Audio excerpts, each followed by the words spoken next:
Good afternoon. Welcome, dear audience. You are watching Multicultural Hour. Today we have a very special guest with us, Mr. Gary Senft. Before I introduce him, let me introduce myself. My name is Dr. Kausar Ahmed. I teach political science at the University of Winnipeg and at Natural Resource Institute, University of Manitoba. I also lead Conflict and Resilience Research Institute Canada as an executive director and the founder.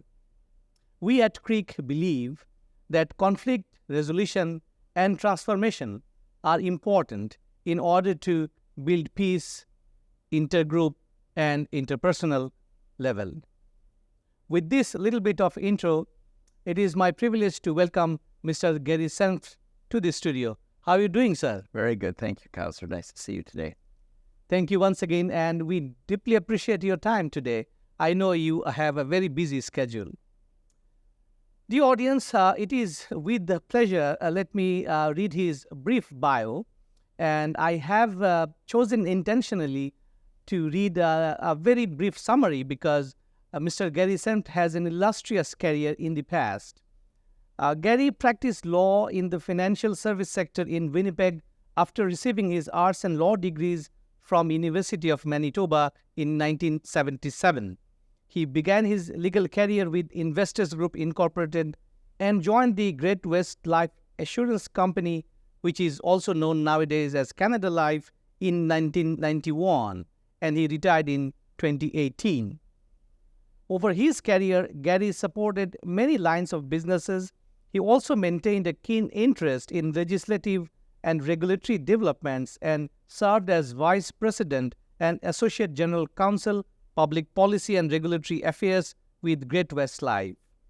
He was active in industry affairs, participating in numerous committees of Canadian Life and Health Insurance Association, and also Gary is the past chair of the Executive Committee of the Legal Section and for many years served as chair of the Canadian Life and Health Insurance Association Legal and Legislative Committee. Gary enjoys community service in the areas of international development, peace and conflict resolution. He is on the board of Manitoba Council for International Cooperation and is the current president.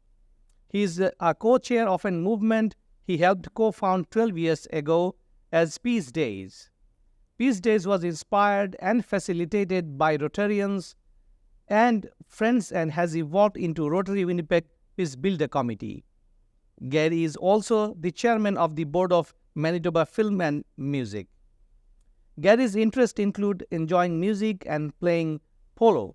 Gary is a past vice chair of the Winnipeg Folk Festival and past chair of the Manitoba Horse Council Incorporated and currently serves on its lifetime of members facilities. Gary also served as the lead organizer for many years of the Cooks Creek Medieval Festival, a successful community-based fundraising event. So here you go. Gary, as I initially introduced, he has an illustrious career, and at this stage, he also has big passion supporting many NGOs' activities like Conflict and Resilience Research Institute. We are also very proud to have Gary as one of our advisors. So with this brief introduction, Gary, let me switch to you. And as you rightly mentioned in the intro, we would like to know more about Peace Days. What motivated you to co-found this movement? As you rightly mentioned, it's a movement, it's past 10 years now. So give us a general introduction of the Peace Days movement. It goes back a little bit in my own history. So I'd like to start by saying that I'm a Winnipegger and that was my choice. So I had opportunities in business to leave the city, and I've always thought the city was special. Some ways that I think it's special is a bit unusual, but I kind of view Winnipeg as an island. We're so far from the next big city that we have to develop our own culture and identification here and stay involved. So I think we have a very rich cultural heritage here with such diverse populations. I think our educational facilities are amazing and very diverse again, and our social environment is something special. So for me, with Peace Days, we actually began to build that just a couple of years before the Canadian Museum for Human Rights was actually built here. So we were quite excited about having this iconic structure in Winnipeg, and a real opportunity both locally to bring national people here and also as an international forum. So a few of us got together and tried to think of ways to help stimulate the local group to support CMHR and just the concepts that it would, kind of promote. This year is going to be coming up, 2024, will be the 10th anniversary of the CMHR since it was built. So it's stood the test of time, as has our Peace Days work. And one of the leaders that inspired me actually along the way was Arthur Morrow, who recently passed away. He was an incredible business person, and actually I reported to him as he was the president of Investors Group when I was a young lawyer, and was quite a thing to work for him. And he came up with a statement that I think is still an important one to reflect on, where he said Winnipeg has the opportunity to be the Geneva of the North.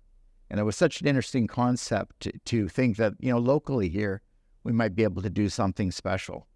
So I happened to run into a colleague, David Newman, who's himself a lawyer and a past politician and a very strong Rotarian. And so back in that time, we started to collaborate together and say, how can we just promote some good events in Winnipeg? Rotary is service above self-organization, which is a neat concept, I think, as opposed to self-serve, which a lot of young people seem to be more engaged in. So we'd like to help stimulate the service above self kind of a concept.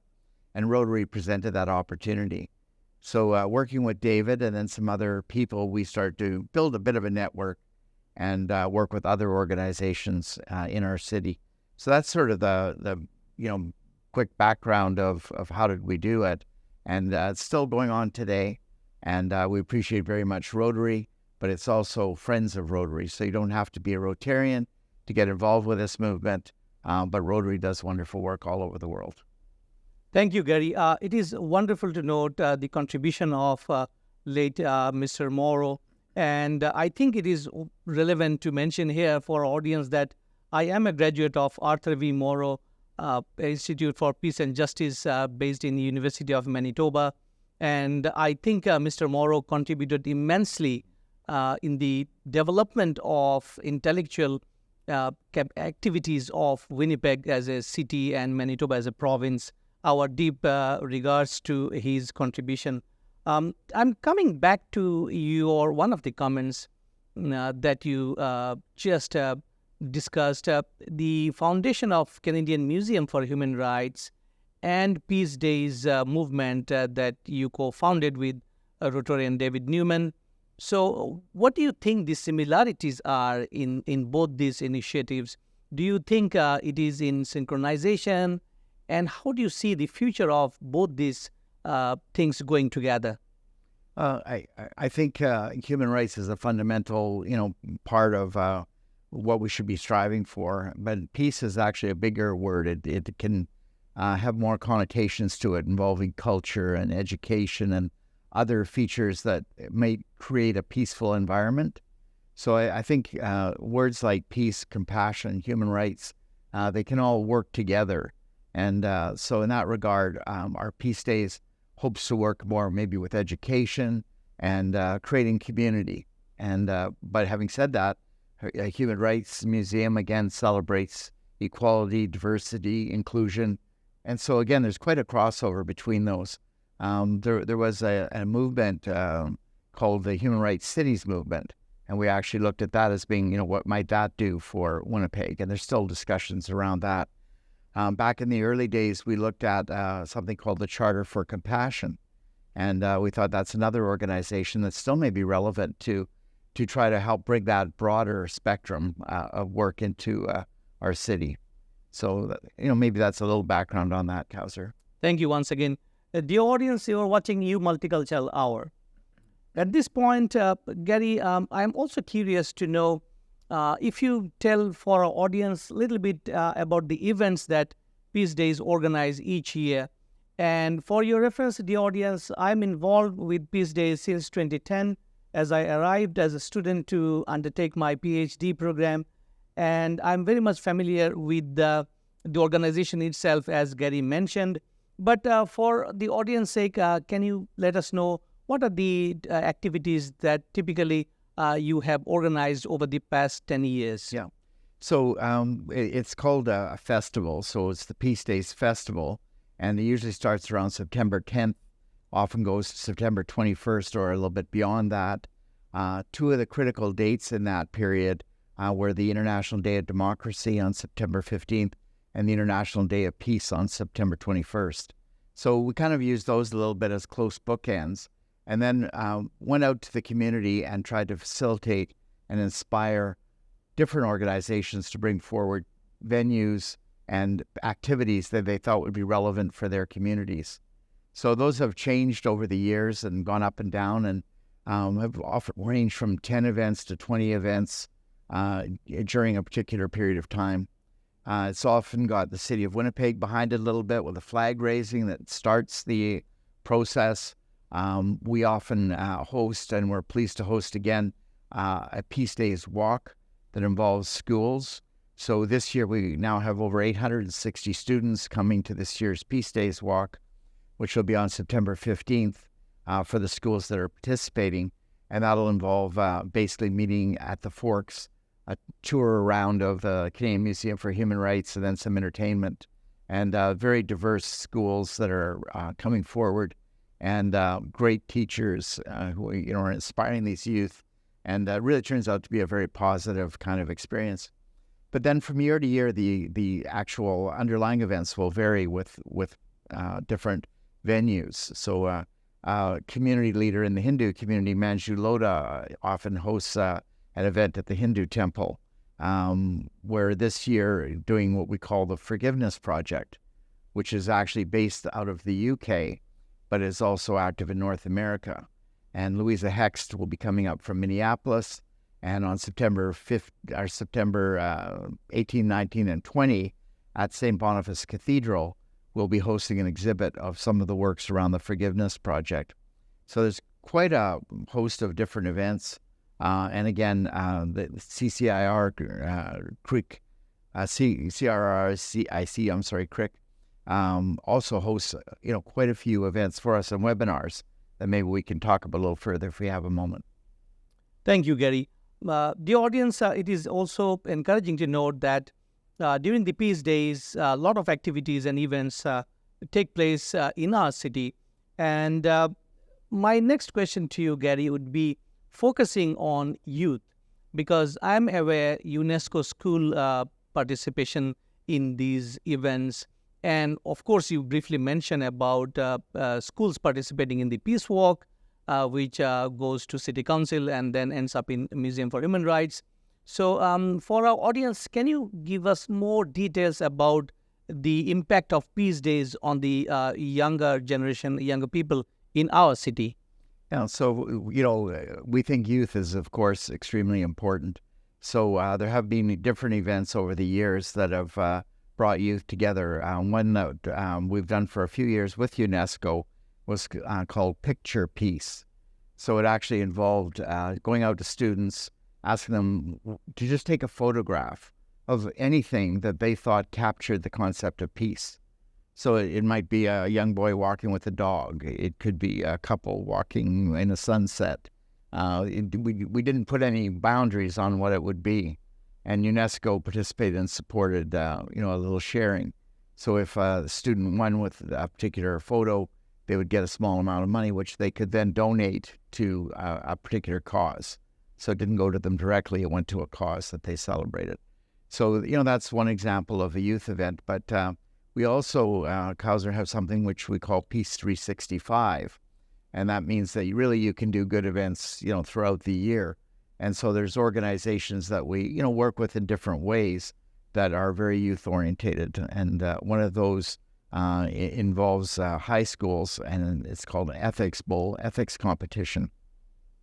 And one of the people who've been on our committee over the years, Estelle Lamoureux and Linda Connor, have done an incredible job creating a real critical thinking process here through ethics bowls and ethics challenges. And there's another example of supporting other groups, not necessarily Peace Days per se, but getting out and helping with other groups. And I volunteer as a judge in the Ethics Bowl competitions, which I enjoy immensely. Thank you very much. Dear audience, do participate in Ethics Bowls because it is open to all public, and you can contribute in many ways in those events. Gary, I would like to also go back to one of the comments that you initially made about diversity of these activities and of this festival. So what do you mean by diversity? Does this festival include various ethnocultural groups? Because I know Sudanese group do take part quite regularly. And what is the impact of bringing those diverse ethnocultural groups into the festivals? So, Kaiser, it's interesting. When I was driving here on Portage and Main at the Scotiabank building, there's a little slogan on the building now, which I hadn't seen before, which says, "We all belong here." Interesting. So, they're in rich diversity. And then, Winnipeg is incredible just to walk down the street and see that diversity. So, we encourage groups and diaspora to get together, work together as community, but also into the Canadian, culture and economy as well. So it's celebrating maybe where you came from, but also celebrating where you are. And then can you help here with what we do? But could you also help back it with your rich country of origin? So some of these countries are seriously challenged, and there's a lot that could be done to try to help in that regard. And some of the webinars that we'll be hosting on your platform, on the CRIC platform, go to that issue. So Women for Afghanistan may be participating with us this year. Women for Sudan, you've mentioned, and are quite active as well. So, but it could be any group that wants to get involved in that way. Thank you, Gary. Dear audience, as you have just heard, Conflict and Resilience Research Institute Canada also participates in the festival through various webinars. And here, various multicultural groups, they do participate and share. Gary, I would focus our discussion now a little bit from Peace Days to your personal interest and passion helping Ukrainian refugees coming into our city. I am aware of your very much long involvement helping them out. So I would start with your project, which you titled Operation Blue Sky.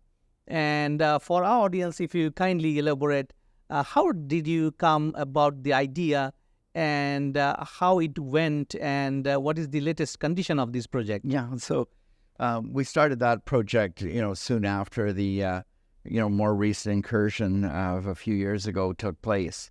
And the idea was how could, Winnipeggers help to open their homes a little bit to Ukrainians coming here. So we did set up a little organization to help with that, and we also work with the Ukrainian Canadian Congress. It was found that over time that basically Winnipeg really opened up its doors. So our hosting at the airport right away as soon as people land, helping them find a physical location to be in, mostly in apartments across the city, and in providing a way to join our community as easily as they could. We have about 170,000 Manitobans that have Ukrainian descent. My wife has Ukrainian descent as well. So we personally welcomed a few people into our home, and they would stay for 1 month to 3 months sort of things. And, would help them with all the paperwork and, getting licenses and all the things they could do. We found these people to be incredibly resilient, mostly young people, but not just young people. We had a lady that's closer to my age who, again, was incredibly resilient. So it's been a very positive experience. I would encourage others to consider it. There are apartments and other things, but that personal touch can really help someone get on the ground. So the people that we've worked with basically have, found jobs fairly quickly. Some of them are already moving up to better jobs, and really have embraced our city. So it's been a very rewarding personal experience to help at the same time that you're doing good, you receive a lot back. Absolutely. It's very encouraging. And you have just mentioned if you give more, you will receive more in return. Such a wonderful philosophy. Gary, what are your experience in hosting so many families? I'm sure audience be advised that Gary and his family hosted a number of families so far at his personal capacity. They opened their home.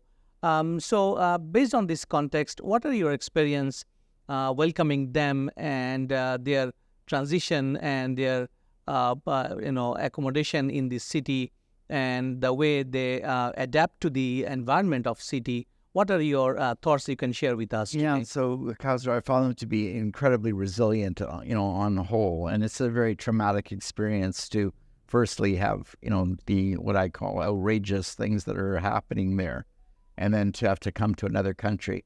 Language is a big deal. The first woman that stayed with us actually spoke 6 languages, including English, and her English was fairly impeccable. So you had that experience. And then on the other end, we had a lady that stayed with us who spoke almost no English. And so we were using Google Translate. And, how quickly they embrace the English language does matter and helps them, get along. And they've all done very well along the way, from someone who was already quite experienced with the language, someone that basically could not speak English at all.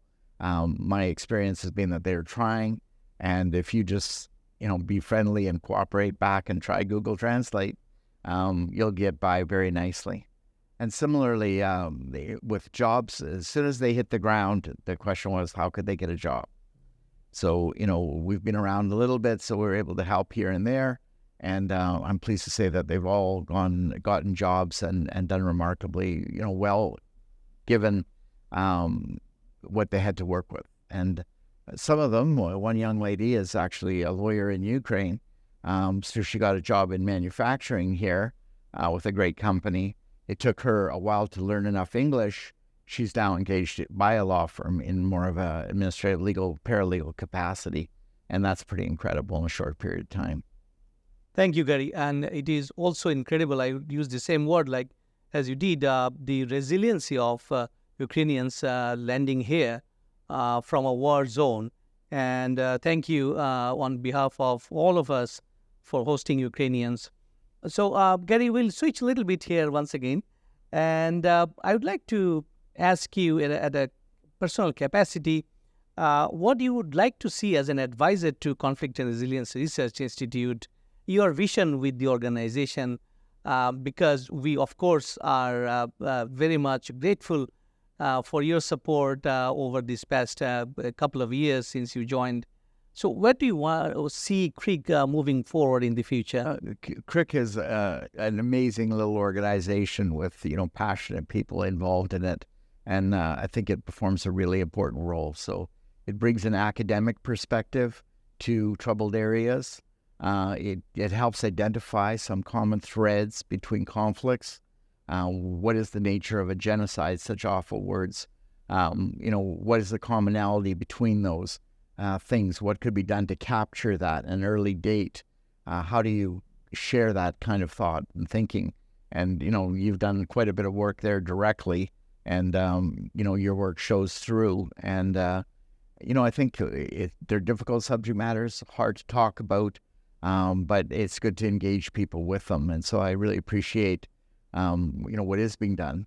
So now for CREEC, I think part of the issue, and it'll be interviews like this, hopefully, how do you build the audience of people that care, service above self? How do those people become engaged in this situation?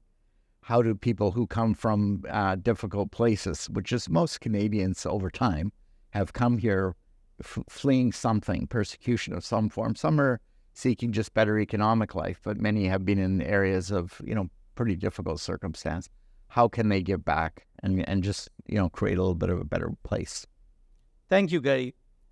Dear audience, you are watching Multicultural R, and today our guest is Mr. Gary Senft, and we have been talking to Gary for over a couple of, less than an hour now. But it's most interestingly, we have heard Gary's thought about Peace Days as a movement, and then we discussed about his project supporting Ukrainian refugees landing in Winnipeg. And finally, we ended up asking what he wishes to see CREEC in next couple of years. And these are all his thoughts, and we deeply appreciate his passion to support and help people of Winnipeg. Before I conclude today, I typically go back to my guests and ask a very, I would say, simple question. What are your hopes and fears for the future with regards to the city, with regards to the province, the people of Manitoba, and in general, what are your thoughts about these matters? Well, as I mentioned at the beginning, I chose to live in Winnipeg, and I think it's a wonderful city. That doesn't mean it's a comfortable city. There can be things that are uncomfortable. So Karen Armstrong, who started the Charter for Compassion, said that she wants people to think about the uncomfortable element of a city, and then how do you make it better? So there's so much work to be done and can be done, and places like the Winnipeg Foundation that we have are amazing. Like, that's a world-class foundation here in our city. How do we work with them United Way? How do we work with organizations like that? You can do that yourself by volunteering. So, the answer is get involved. Thank you so much. Dear audience, with this humble thought, I would like to end our today's show with Mr. Gary Senft. Gary, once again, thank you so much. And on behalf of you, Multicultural, I also thank you for sharing your ideas and hopes and fears for the future. Dear audience, this city is itself immense, vibrant, and multicultural. We have lots of hope with regards to Manitobans, those who contribute daily into the very fabric of this society. Here is an example of someone contributing at his personal capacity for the betterment of our lives, of the people itself. And there are many more. And from our platform, we would like to bring the voices of these great people of our city each periodically, so that you know what they are doing, what they intend to do for the improvement of life and other aspects of people in this city. So with this thought, let me conclude once again. Dear audience, stay well and stay safe. And once again, thank you very much for the opportunity to speak. Bye-bye.